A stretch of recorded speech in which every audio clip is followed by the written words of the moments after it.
જય હિન્દ।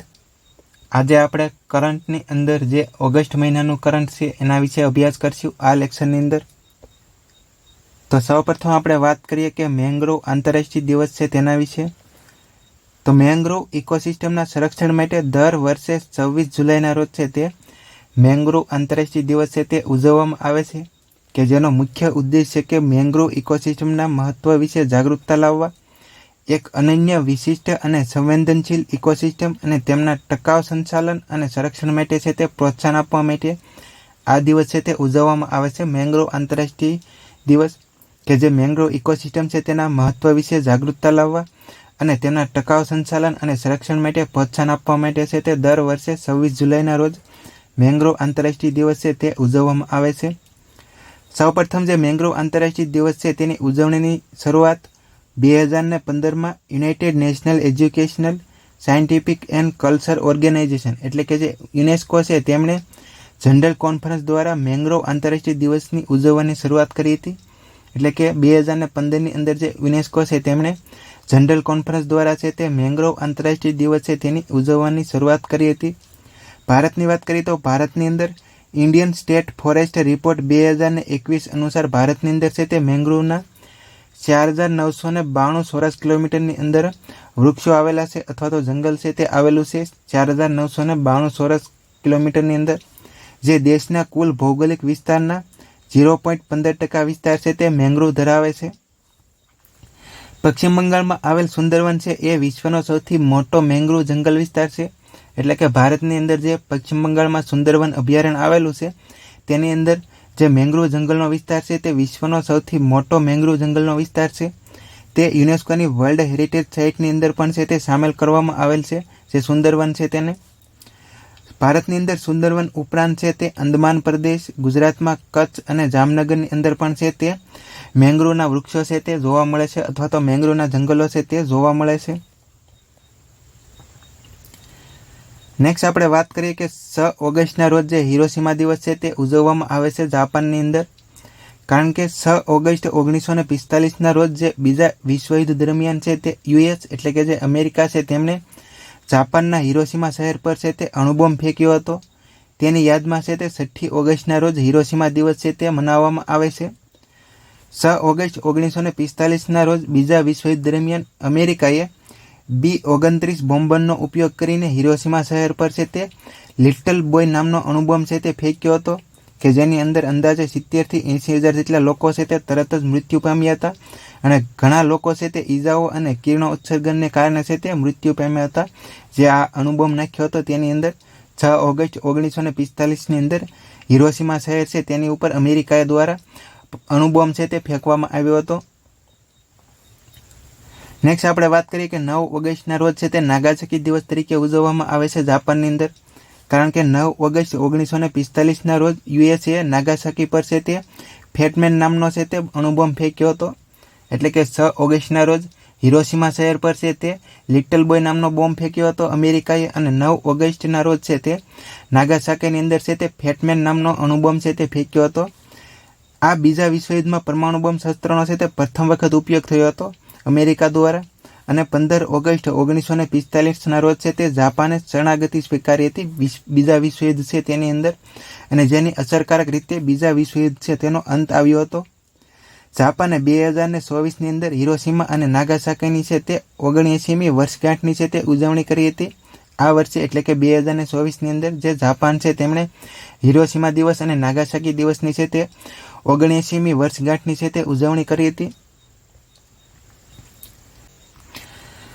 નેક્સ્ટ આપણે વાત કરીએ કે ભારતના 78મા સ્વાતંત્ર્ય દિવસની ઉજવણી વિશે, કારણ કે ભારતે 15 ઓગસ્ટ 2024ના રોજ જે 78મો સ્વાતંત્ર્ય દિવસ છે તેની ઉજવણી કરી હતી। તો વડાપ્રધાને સતત 11મી વખત લાલ કિલ્લા પરથી છે તે રાષ્ટ્રધ્વજ ફરકાવ્યો હતો। એટલે કે ભારતના જે વડાપ્રધાન નરેન્દ્રભાઈ મોદી છે તેમણે સતત 11મી વખત છે તે લાલ કિલ્લા પરથી રાષ્ટ્રધ્વજ ફરકાવ્યો હતો અને ગાર્ડ ઓફ ઓનર છે તેમનું નિરીક્ષણ કર્યું હતું। ભારત સરકારે આ વર્ષની થીમ રાખી હતી વિકસિત ભારત અથવા તો ડેવલપેડ ઇન્ડિયા છે તે રાખવામાં આવી હતી કે જેનું વિઝન છે કે 2047 સુધીની અંદર ભારતને છે તે એક વિકસિત રાષ્ટ્ર બનાવવાનું, કારણ કે 2047ની અંદર ભારતને આઝાદી મળી તેના 100 વર્ષ પૂરા થાય છે। તો આ 100 વર્ષની અંદર ભારતને છે તે એક વિકસિત રાષ્ટ્ર બનાવવાનું છે તે લક્ષ્ય રાખવામાં આવ્યું છે, જે વિકસિત રાષ્ટ્રના વિઝનનું પ્રતીક છે, જે વિકસિત ભારત થીમ રાખવામાં આવી છે તે, અને ભારતને બદલવાની સરકારની જે પ્રતિબદ્ધતા છે તેને પ્રતિબિંબ કરે છે. નેક્સ્ટ વાત કરીએ કે આ પ્રસંગે વડાપ્રધાન મોદીએ કહ્યું હતું કે આગામી 5 વર્ષમાં દેશમાં છે તે 75,000 નવી મેડિકલ સીટો છે તે ઉમેરવામાં આવશે.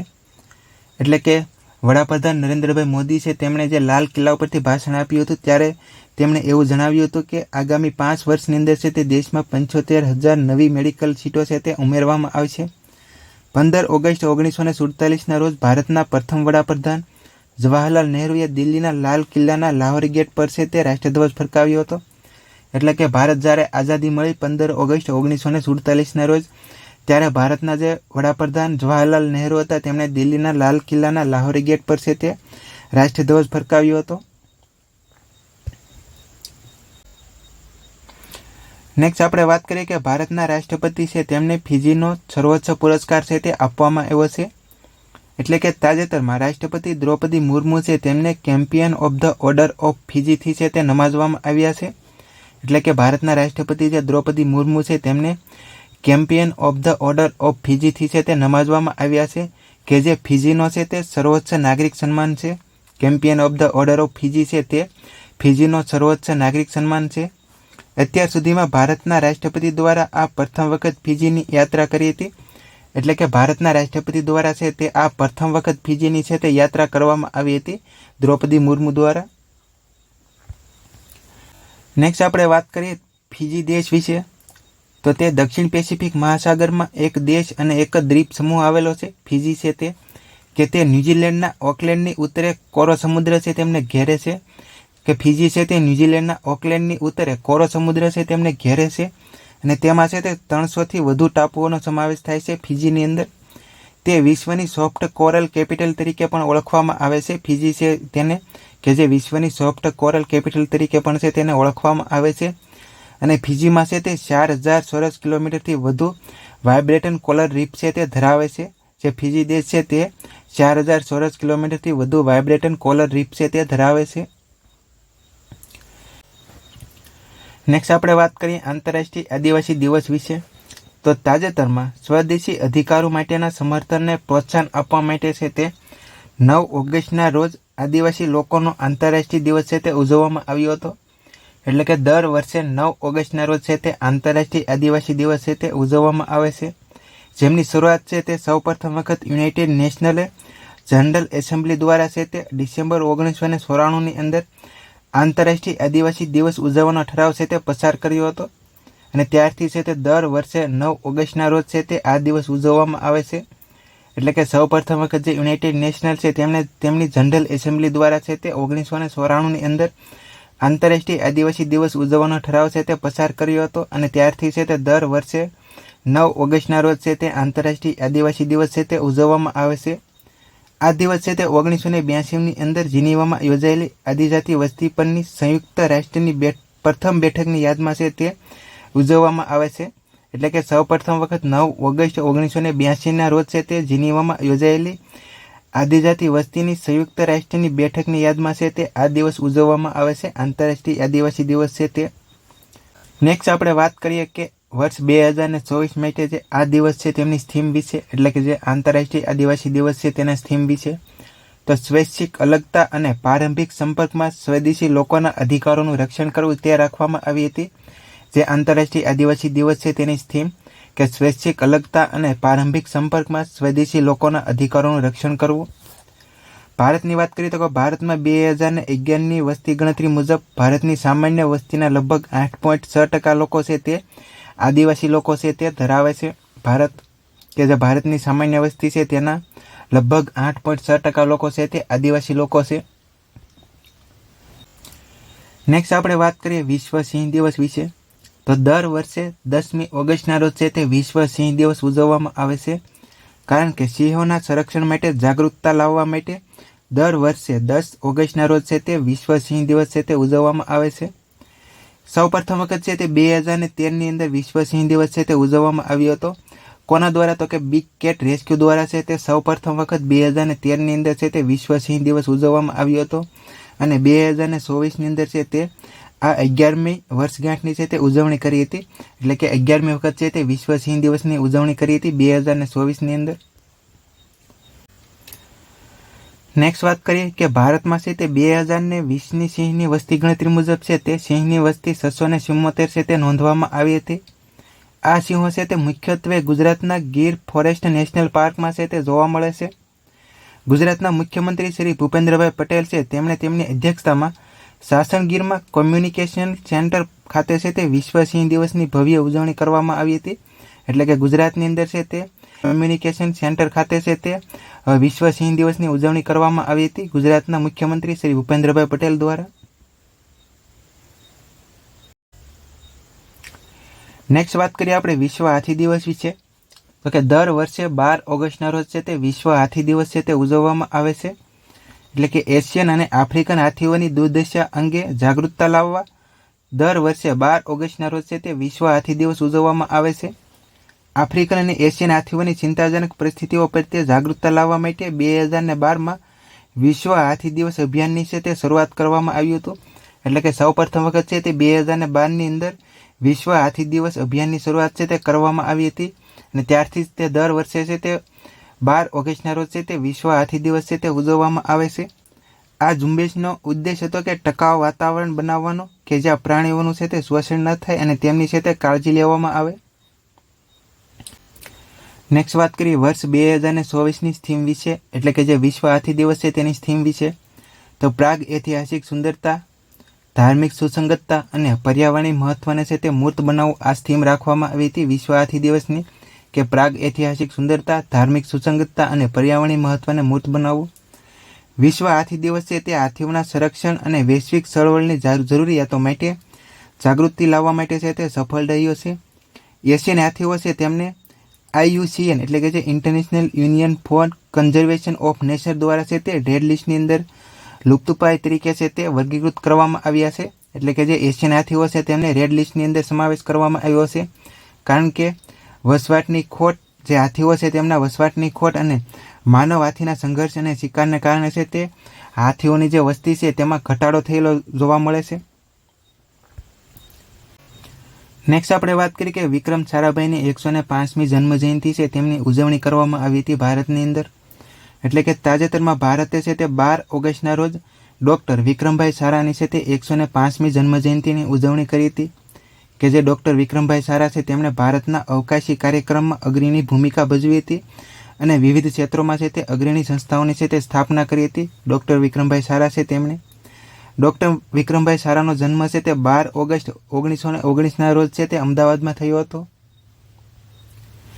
ડૉક્ટર વિક્રમભાઈ સારા ભારતના અવકાશ કાર્યક્રમના પિતા હતા અને તેઓ ડૉક્ટર APJ અબ્દુલ કલામના તેઓ ગુરુ હતા. કે જે ડૉક્ટર વિક્રમભાઈ સારા છે તેઓ ડૉક્ટર APJ અબ્દુલ કલામ છે તેમના ગુરુ હતા. તેમણે 28 વર્ષની ઉંમરે ભૌતિક સંશોધન પ્રયોગશાળાની સ્થાપના કરી હતી. ડૉક્ટર વિક્રમભાઈ સારા છે તેમણે 28 વર્ષની ઉંમરે ભૌતિક સંશોધન પ્રયોગશાળા છે તેમની સ્થાપના કરી હતી અને કોસ્મિક કિરણો પર છે તે અગ્રણી સંશોધન હાથ ધર્યું હતું. ડૉક્ટર વિક્રમભાઈ સારાને છે તે 1966માં પદ્મભૂષણ અને 1972ની અંદર છે તે મરણોત્તર પદ્મ વિભૂષણથી છે તે નવાજવામાં આવ્યા હતા અથવા તો સન્માનિત કરવામાં આવ્યા હતા. કે 1966ની અંદર પદ્મભૂષણ અને 1972ની અંદર મરણોત્તર પદ્મ વિભૂષણ છે તે આપવામાં આવ્યું હતું. નેક્સ્ટ વાત કરીએ કે જે નીલાકુંજી છે તેમને લુપ્તપ્રાય પ્રજાતિ છે તે જાહેર કરી છે. એટલે કે જે IUCN છે તેમના દ્વારા નીલાકુંજીને છે તે લુપ્તપ્રાય પ્રજાતિ જાહેર કરી છે. નીલાકુંજી છે તે એક વૃક્ષ છે કે જેની અંદર 12 વર્ષે એકવાર ફૂલ છે તે ખીલે છે. નીલાકુંજી એટલે કે જેનું વૈજ્ઞાનિક નામ છે સ્ટ્રોબિલેન્થેસ કુન્થિયાના કે જે દર 12 વર્ષે એકવાર ખીલે છે. તેને IUCN છે તે રેડ લિસ્ટમાં એટલે કે નબળા વર્ગ તરીકે છે તે વર્ગીકૃત કરવામાં આવ્યું છે.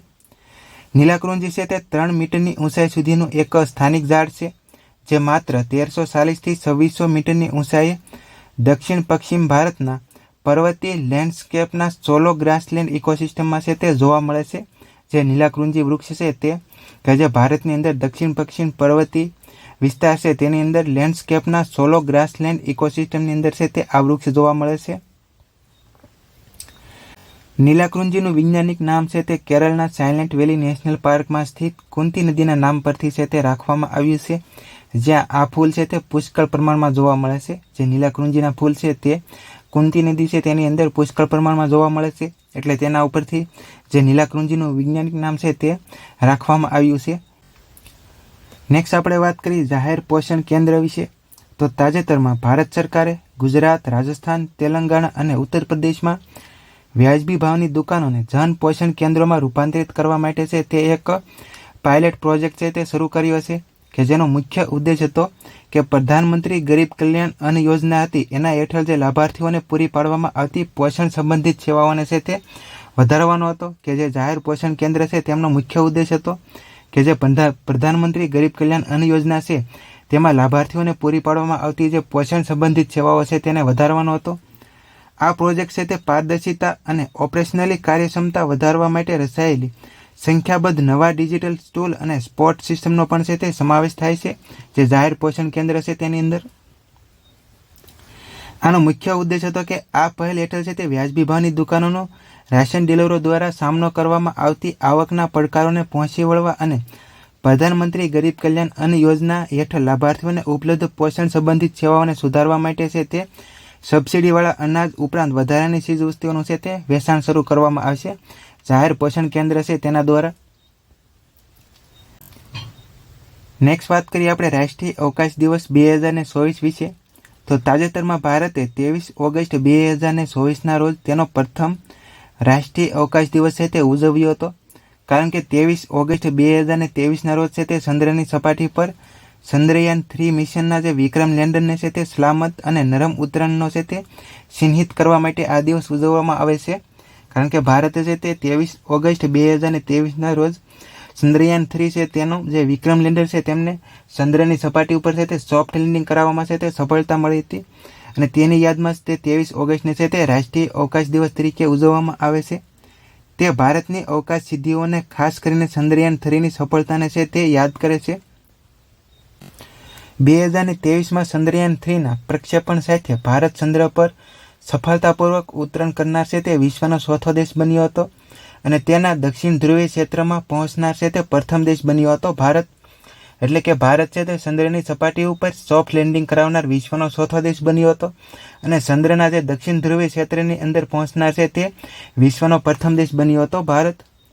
નેશનલ સ્પેસ ડે 2024ની થીમ હતી ચંદ્રને સ્પર્શ કરીને જીવનને સ્પર્શવું, ભારતની અવકાશ વાર્તા. આ થીમ છે તે રાખવામાં આવી હતી 2024નું જે નેશનલ સ્પેસ ડે હતો તેની અંદર, કે ચંદ્રને સ્પર્શ કરીને જીવનને સ્પર્શવું, ભારતની અવકાશ વાર્તા. આ થીમ છે તે રાખવામાં આવી હતી.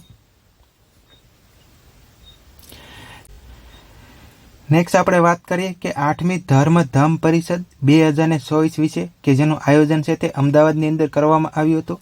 તો કે તાજેતરમાં ઇન્ડિયા ફાઉન્ડેશન દ્વારા ગુજરાત યુનિવર્સિટીના સહયોગથી અમદાવાદમાં છે તે 8મી ધર્મ ધમ સંમેલનનું છે તે આયોજન કરવામાં આવ્યું હતું. આ કાર્યક્રમમાં છે તે મુખ્ય અતિથિ તરીકે ઉપપ્રમુખ જગદીશ ધનખરે છે તે ઉપસ્થિત રહ્યા હતા. એટલે કે જે 8મી ધર્મ ધમ પરિષદ હતા તેના મુખ્ય અતિથિ તરીકે ભારતના જે ઉપરાષ્ટ્રપતિ જગદીશ ધનખરે છે તેઓ ઉપસ્થિત રહ્યા હતા. વર્ષ 2024 માટેની થીમ હતી ધર્મ અને ધમમાં બ્રહ્માંડ વિજ્ઞાન છે. આ થીમ રાખવામાં આવી હતી, કે જે 8મી ધર્મ ધમ પરિષદ હતી તેની થીમ હતી ધર્મ અને ધમમાં બ્રહ્માંડ વિજ્ઞાન છે તે રાખવામાં આવી હતી. આ કોન્ફરન્સનો મુખ્ય ઉદ્દેશ હતો કે વિચારોના આદાન પ્રદાનને સરળ બનાવવા અને હિન્દુ અને બૌદ્ધ સંસ્કૃતિઓ વચ્ચે સંવાદિતતાને પ્રોત્સાહન આપવાનું, અને હજારો વર્ષોથી તેમની સુસંગતતા પર છે તે ભાર મૂકવામાં આવ્યો હતો, કે જે 8મી ધર્મ પરિષદ છે તેનો મુખ્ય ઉદ્દેશ હતો. નેક્સ્ટ આપણે વાત કરીએ રાષ્ટ્રીય રમતગમત દિવસ 2024 વિશે. તો કે તાજેતરમાં રાષ્ટ્રીય રમતગમત દિવસ 2024ની ઉજવણી છે તે 29 ઓગસ્ટ 2024ના રોજ મેજર ધ્યાનચંદની જન્મજયંતિ પર છે તે કરવામાં આવી હતી. એટલે કે દર વર્ષે 29 ઓગસ્ટના રોજ છે તે મેજર ધ્યાનચંદની જન્મજયંતિની યાદમાં છે તે રાષ્ટ્રીય રમતગમત દિવસ છે તે ઉજવવામાં આવે છે. ભારતમાં વિવિધ કાર્યક્રમો અને પ્રવૃત્તિઓ દ્વારા છે તે રમતગમત અને શારીરિક તંદુરસ્તીને પ્રોત્સાહન આપવા માટે છે તે આ દિવસની ઉજવણી કરવામાં આવે છે નેશનલ સ્પોર્ટ્સ ડેની. રાષ્ટ્રીય રમતગમત દિવસ પર સરકારે નિવૃત્ત સ્પોર્ટ્સ પર્સન એમ્પાવરમેન્ટ ટ્રેનિંગ એટલે કે રીસેટ પ્રોગ્રામ છે તે શરૂ કર્યો હતો, એટલે કે 2024ની અંદર જે સરકાર છે તેમને જે નિવૃત્ત સ્પોર્ટ્સ પર્સન છે તેમના માટે સ્પોર્ટ્સ પર્સન એમ્પાવરમેન્ટ ટ્રેનિંગ એટલે કે રીસેટ પ્રોગ્રામ છે તે શરૂ કર્યો હતો, જેનો મુખ્ય ઉદ્દેશ હતો કે તમામ વય જૂથની વ્યક્તિઓને શારીરિક પ્રવૃત્તિઓમાં ભાગ લેવા અને રમતની સંસ્કૃતિને પ્રોત્સાહન આપવા અને રમતવીરોની સિદ્ધિઓનું છે તે સન્માન કરવા માટે પ્રેરિત કરવાનો હતો, કે જે રીસેટ પ્રોગ્રામ છે તે શરૂ કર્યો હતો. Thank you.